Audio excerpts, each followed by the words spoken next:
Selamun aleyküm. Adam orada kovmuyor. Tamam, hala böyle. Bolmuyor. Şuurun var diyor. Şumbul kılağı var. Soğut vermeden bulmuyor diyor.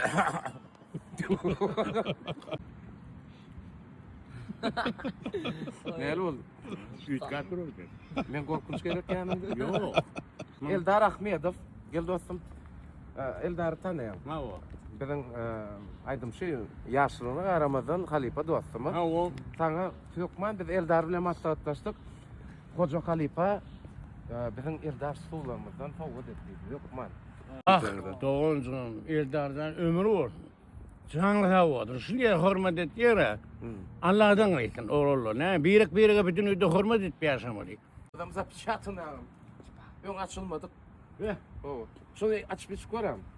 ön açılmadık mı toşun? Vapşe ama ön Bir açılmadık. açılma olay mı? İllenmedik vapşe. Hani gör öyle Allah'tan öyle ben yerimde gören bilirin. Açılır mı? Açılmaz mı? Hani Bismillahirrahmanirrahim. Görem ana. Açılmıyor mu? Getirmen kömegden açmanı. Sedi ana. Hiç benim ağlığım. Çıkar ana hadi.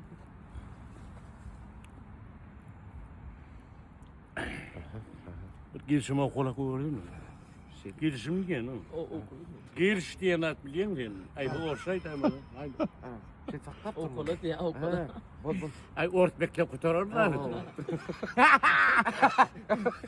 Haripamın oğlu. Şöhratsan yoluna akmın, canın sağ olsun.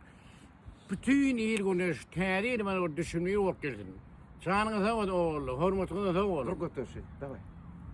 Yok aşağı basmalı. Aşağı Oh. Şöyle gidip oluyor mu? Şöyle kavga adamlar ki. Oo. Öyle be, kavga görüttürler.